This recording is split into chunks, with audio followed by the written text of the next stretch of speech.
Bismillahirrahmanirrahim. Assalamualaikum warahmatullahi wabarakatuh. Alhamdulillah wassalatu wassalamu ala Rasulillah wa ala alihi wa sahbihi wa man tabi'ahum bi ihsanin ila yaumiddin. Amma ba'd.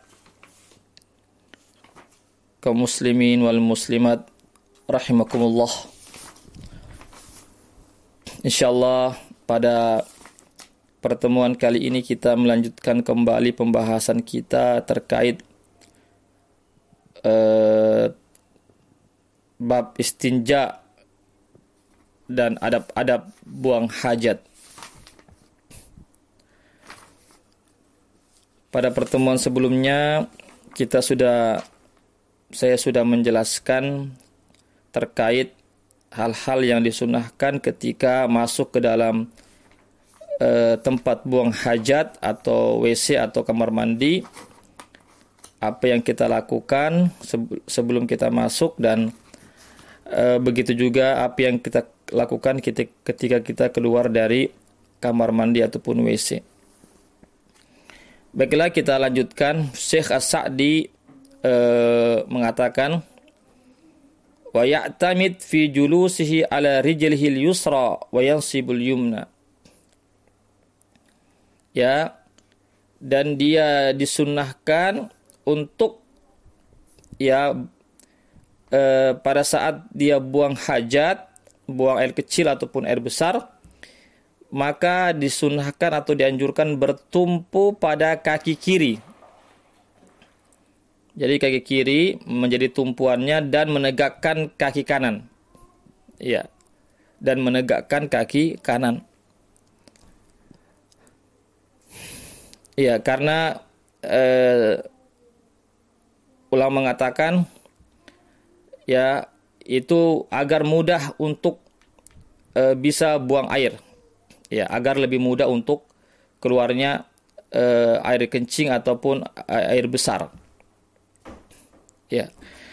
Meskipun tentang posisi duduk ketika buang air kecil ataupun air besar ini ada dalilnya, ya. Jadi posisi ini ada dalilnya dari Nabi Shallallahu Alaihi Wasallam, ya. Hanya saja hadis ini dilemahkan oleh para ulama, ya, seperti Ibnu Hajar Al-Asqalani melemahkan hadis tersebut.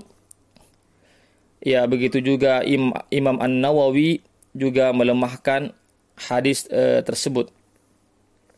Yaitu hadis Suraqah bin Malik radhiyallahu anhu qala allamana Rasulullah sallallahu alaihi wasallam fil khala an naq'uda 'alal yusra wa nansibal yumna. Itu bunyi hadisnya. Ya, ini hadis yang dikeluarkan oleh Imam Al-Baihaqi dan Imam At-Tabrani. Ya, hanya saja beberapa ulama yang tadi saya sebutkan, diantaranya Ibnu Hajar Al-Asqalani dalam kitabnya Bulughul Maram melemahkan hadis tersebut. Begitu juga Al-Imam An-Nawawi, ya, yang merupakan seorang ulama besar dari mazhab Syafi'i, dalam kitabnya Al-Majmu' Syarhul Muhadzab, beliau juga melemahkan hadis tersebut. Ya, intinya ini adalah hadis yang lemah, ya, sebagaimana yang dilemahkan oleh beberapa para ulama. Hanya saja tidak mengapa kita meskipun hadis ini lemah, karena hadis ini tidak berkaitan tentang masalah hukum, hanya berkaitan tentang masalah cara saja, ya, posisi duduk saja ketika buang hajat, maka itu tidak mengapa kita lakukan cara tersebut. Ya. Adapun cara-cara yang lainnya itu seperti kita biasa, ya, yang kita kenal dengan jongkok, ya. Dalam keadaan jongkok itu juga diperbolehkan. Ya, itu juga diperbolehkan.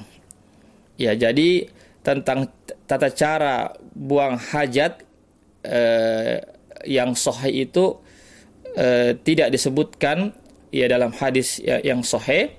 Yang ada hanya ini, ada hadis tapi hadisnya lemah. Intinya adalah boleh kita dalam keadaan jongkok, ya, atau yang semisalnya, atau dalam keadaan posisi yang tadi yang disebutkan, dalam hadis Nabi, meskipun hadisnya dilemahkan oleh para ulama atau sebagian para ulama.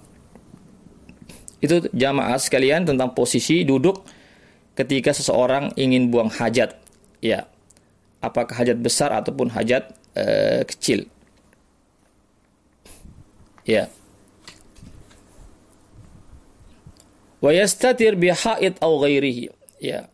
Jadi disunahkan juga untuk ketika buang hajat itu berlindung, ya, atau melindungi dirinya dari pandangan orang, ya, agar tidak terlihat dari pandangan orang, maka dia berlindung dengan dinding, dengan sebuah dinding, ya, atau yang semisalnya, atau yang selainnya. Apakah dinding, apakah pohon misalnya, ya, yang menghalangi dia dari pandangan orang, apakah batu yang besar, ya, atau yang semisalnya. Intinya adalah agar dia tidak terlihat oleh orang-orang, ya. Ya, ketika dia buang hajat tidak terlihat oleh pandangan orang. Ya. Itu juga ada hadisnya bahwasanya Nabi juga demikian ketika beliau buang hajat di luar rumah, ya. Maka beliau mencari tempat yang jauh dari pandangan orang, atau beliau mencari tempat, ya, yang ketika itu mencari pohon-pohon, ya, seperti pohon kurma. Beliau mencari pohon kurma sebagai pelindungnya, di situ, agar beliau ketika buang hajat tidak terlihat. Ini ada hadisnya, ya, hadis riwayat Muslim, ya, hadis riwayat Muslim, bahwasanya Nabi itu, ya, beliau itu suka, ya, menjadikan pohon-pohon kurma itu sebagai pembatas beliau atau penghalang beliau ketika buang hajat dari pandangan orang-orang. Itu yang beliau ketika beliau tentu buang hajat di luar. Ya, ini hadis yang diriwayatkan oleh hadis Muslim, ya, yang dikeluarkan oleh hadis Muslim, dan hadis itu hadis yang sahih.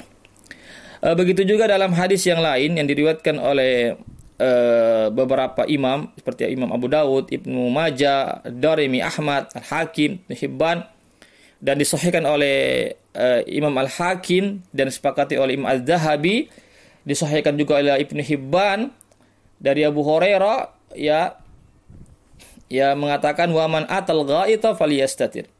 Ya, Nabi mengatakan barang siapa, ini hadis dari Abu Hurairah, bahwasanya Nabi bersabda barang siapa yang mendatangi tempat hajat, ya, hajat itu buang air besar ataupun air kecil, maka hendaklah dia falyastatir, maka hendaklah dia berlindung atau menjauhkan dirinya dari pandangan orang-orang. Wa yab'ud in kana fil fadha. Nah, wa yab'ud in kana fil fadha. Ya. Jika dia berada di tanah yang lapang, tanah yang luas, maka hendaklah dia menjauhkan diri dari pandangan orang. Ya, seandainya misalnya tidak ada di situ pohon-pohon, tidak ada batu-batuan, ya, anggaplah seperti di tanah Arab yang dulu-dulu misalnya tanahnya tanah padang Sahara, ya, tidak ada pohon-pohonan, tidak ada tempat berlindung ketika itu, maka dia mencari tempat yang jauh. Meskipun tidak ada tempat perlindungan, tempat berlindung ketika itu, yang penting dia mencari tempat yang jauh. Intinya adalah agar ketika dia buang hajat tidak terlihat orang, ya, tidak terlihat auratnya, tidak terlihat ketika dia buang hajat. Itu yang intinya, ya. Tapi alhamdulillah kita sekarang ini khususnya kita di Indonesia, alhamdulillah tempat buang hajat banyak, ya. Ketika kita di perjalanan kita bisa singgah di masjid, sehingga di pasar, ya, ada tempat khusus, toilet khusus. Tapi seandainya misalnya kita pergi ke sebuah tempat, apakah di hutan atau di mana saja, misalnya ketika itu tanahnya kosong, tidak ada tempat-tempat berlindung, maka kita harus mencari tempat yang jauh. Atau kita misalnya kita tidak ada WC misalnya, maka kita mencari dinding-dinding ya, atau pohon-pohon atau batu-batu yang bisa melindungi kita dari pandangan orang. Itu intinya. Baik, kita lanjutkan. Ya, wala yahillu lahu an yaqdiya hajatahu fi tariq. Jadi Syekh Sa'di rahimahullah mengatakan tidak dihalalkan ya bagi seorang muslim ya membuang hajatnya atau buang hajat ya, buang air kecil atau air besar fi tariq, di jalanan. Ya, di jalanan umum. Itu tidak diperbolehkan. Ya. Kenapa? Tentu jalanan pasti akan mengganggu orang yang berjalan. Au mahalli julusin nas, atau tempat duduk-duduknya orang. Ya, tempat nongkrong-nongkrongnya orang. Misalnya ada situ ya, orang-orang biasa nongkrong di situ, biasa duduk-duduk di situ. Jangan kita kencing di sekitar situ atau di tempat situ, karena akan mengganggu orang yang akan menempati tempat tersebut. Au tahtal asjar al-musmirah, atau di bawah pohon-pohon yang berbuah. Ya, jadi juga dilarang kita buang hajat di bawah pohon yang sedang berbuah. Ya. Pohon yang sedang berbuah. Ya. Yang sedang berbuah, ya, maka kita dilarang. Ya, dilarang kita buang hajat di situ, ya.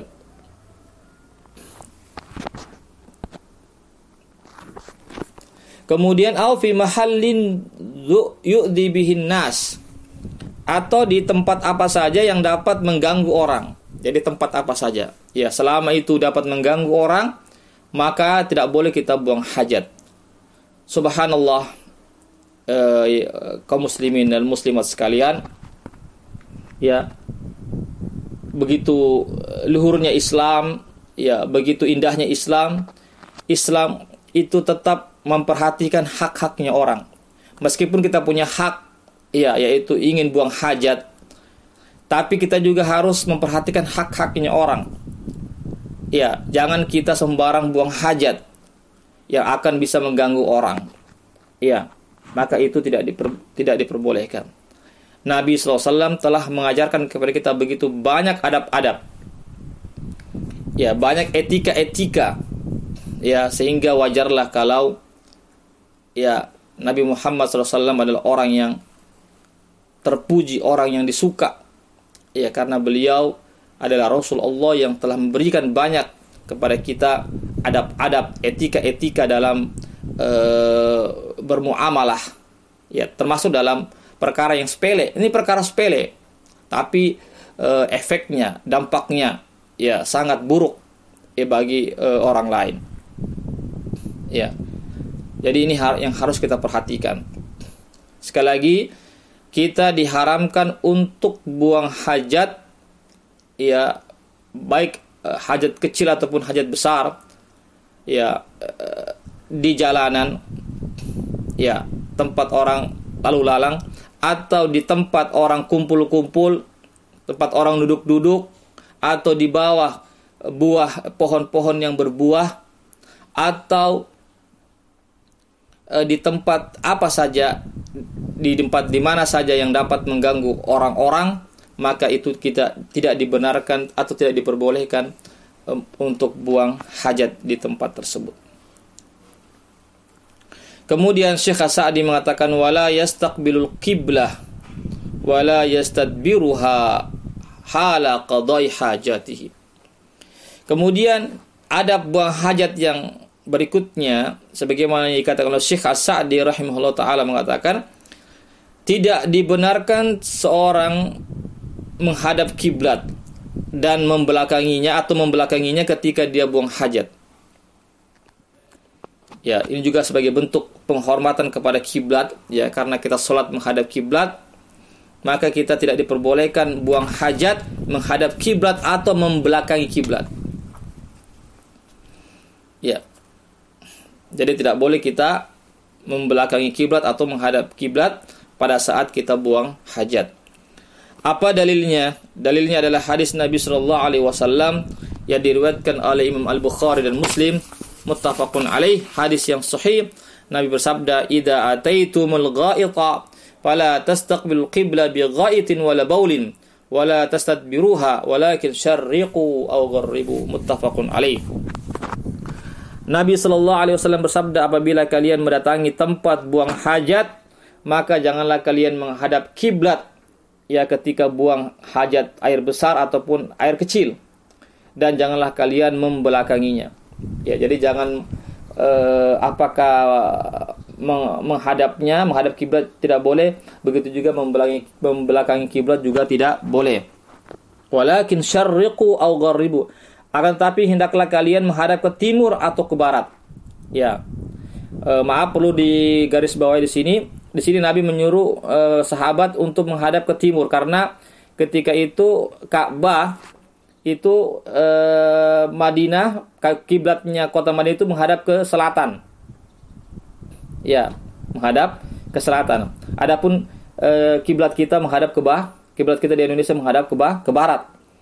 Kenapa Nabi menyuruh menghadap ke timur atau ke barat? Karena kiblat mereka, penduduk Madinah dan sekitarnya itu menghadap ke selatan, kiblat mereka atau Ka'bah itu menghadap ke selatan. Oleh karena itu Nabi menyuruh mereka untuk menghadap ke timur ataupun ke barat. Adapun kita, karena kita kiblat kita di Indonesia ini menghadap ke barat, maka kita tidak boleh menghadap, maka kiblat kita adalah ke barat, maka tidak boleh kita buang hajat menghadap ke barat ataupun membelakangi kiblat atau ke timur, tidak boleh. Jadi silakan kita buang hajatnya menghadap ke selatan ataupun ke utara. Itu bagi penduduk Indonesia dan yang sekitarnya. Ya, Allahu a'lam bishawab.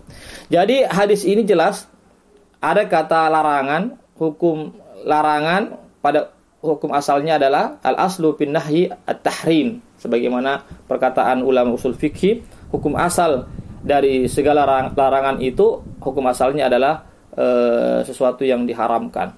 Oleh karena itu kita diharamkan buang hajat menghadap kiblat, ya, atau membelakangi kiblat. Ya.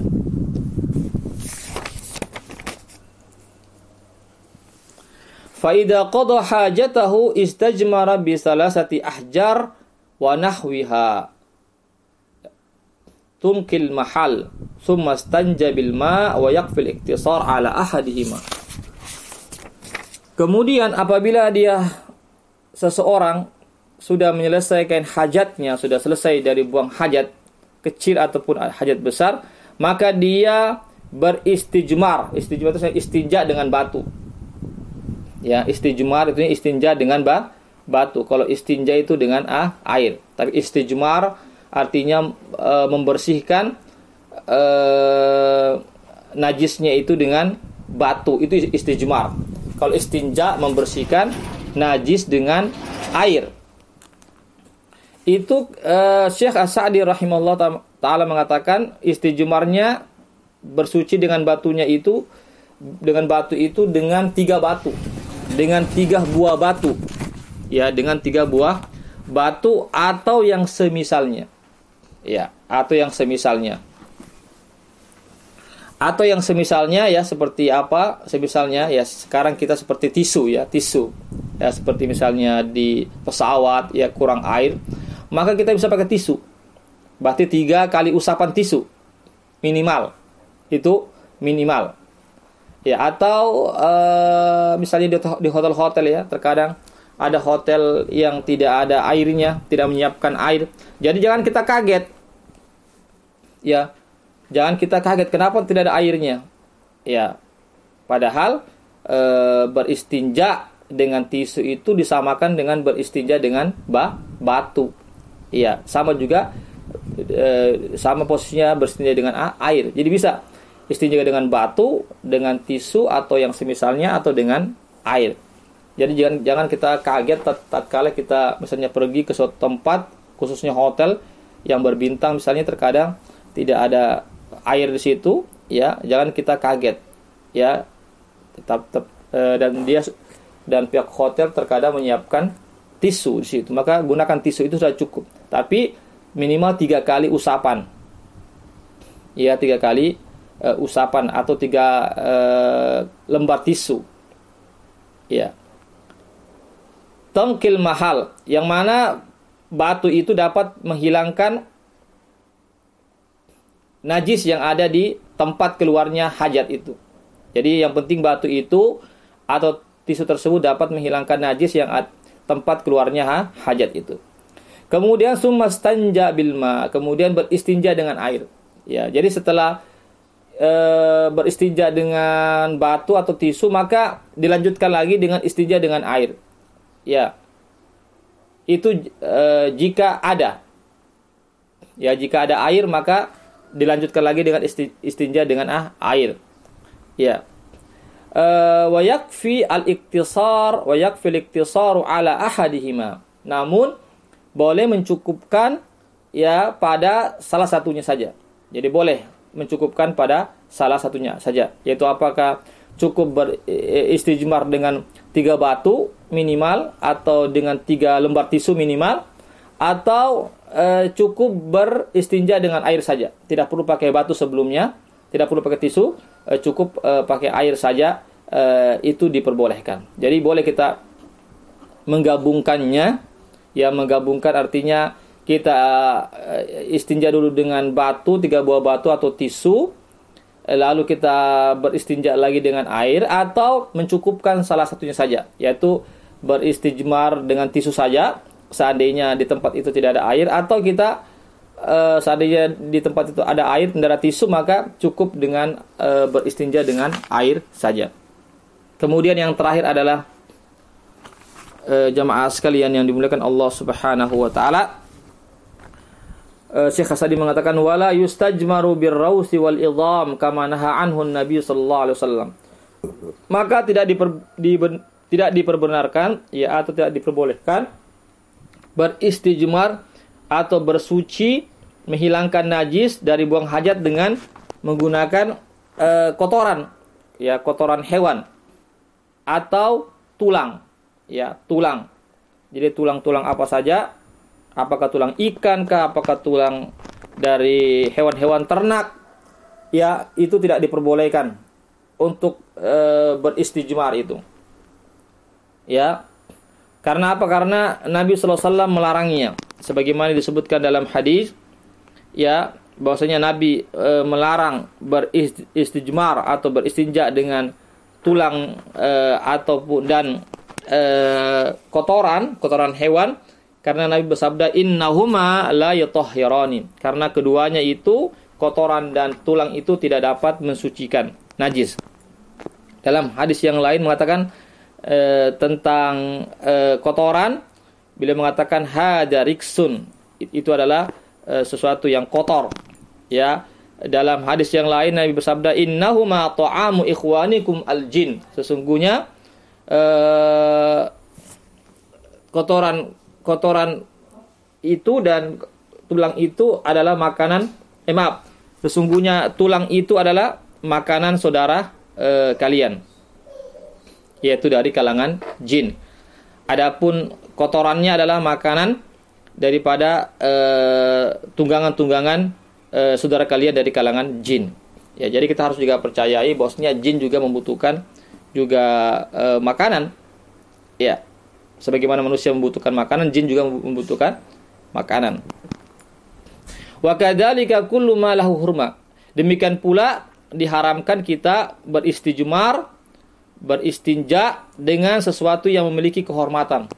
Ya, sesuatu yang dihormati, seperti misalnya buku-buku, ya, lembaran-lembaran buku-buku, lembaran-lembaran mushaf-mushaf Al-Qur'an. Ya, seandainya misalnya ada lembaran mushaf yang robek, jangan kita pakai, na'udzubillah, untuk beristinja dengan itu. Atau buku-buku ilmu, ya, apalagi ilmu-ilmu agama, jangan kita, atau dengan potongan-potongan makan seperti potongan roti, ya, jangan kita gunakan untuk beristijmar dengan itu, karena semua itu adalah sesuatu yang dihargai atau yang dihormati. Demikianlah alhamdulillah kaum muslimin dan muslimat sekalian, ya, pembahasan kita terkait tentang istinja dan adab-adab buang hajat. Mudah-mudahan kita bisa amalkan dalam kehidupan sehari-hari kita, sehingga kita menjadi orang-orang yang disukai oleh Allah karena kita telah menjalankan adab-adab yang telah diajarkan oleh Rasulullah Sallallahu Alaihi Wasallam. Demikianlah saya tutup dengan membaca doa penutup majelis. Subhanakallahumma wa bihamdik, asyhadu an la ilaha illa anta, astaghfiruka wa atubu ilaik. Assalamualaikum warahmatullahi wabarakatuh.